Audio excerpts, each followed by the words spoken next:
Hiya, and welcome back to Far Beyond the World, the game that teaches us never to help someone out with their love life. Cue flashbacks from last time. Anyways, I can't really think of much else to say, so let's just hop right in. I just sit there, on the floor, gazing over the trashed room in utter defeat. What the hell? It takes me a while to set back the table and clean the kitchen. The pie flew everywhere, and it was a nightmare getting it out of all the nooks and crannies. My throat still hurts, but I'm not sure what I'm more annoyed with. The fact that he attacked me, or that he left me to clean up his mess. I guess the only comfort is that I had the dandelion in my pin. Had it been on the table, I doubt it would have survived the flight. I touched the flower, trying to get my mood lifted, but to little effect. I'm worried about Ranok being all alone out there, and Vither's preparation for other packs being sent after him does not fill me with confidence. Moreover, I doubt I'd be working with Full tomorrow. Not sure I'd even want to, but the wolf won't be showing his muzzle around me anytime soon, that's for certain. Which means I'll be left alone to my own devices. Should have listened to Verissa. Even Ranok thought this was a bad idea.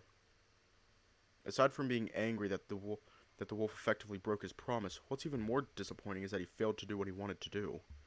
To prove he's not a mindless brute. Good going, champ. I feel extremely frustrated. I had so much faith in him. I guess he is a dumb beast after all. Once everything is set back to where it was, I hang up Ranok's cloak and refill a cup with some water to place my dandelion in. I pet the head of the flower and look around the room. I'm not really hungry anymore, nor am I in the mood to do anything else. The overwhelming feeling of defeat and exhaustion takes hold and I just want to go to sleep. I put out the fire and the lights and simply head to bed. The mattress flops as I land on it and I close my eye, and my eyes close automatically. This really was a long fucking day. I'm exhausted and fed up. Not at all how I wanted this to end. Thankfully, the darkness claims me within moments. A gentle hum tries to stir me during my sleep. Perhaps to pull me deeper into that odd place where one both is and isn't, or maybe back into the land of the living for another stroll. Whatever the reason, I'm too tired to comply. My mind slips away from me and fades out into blissful nothingness. No voice can haunt me tonight. Not tonight. I wake up on my own with a drawn-out yawn.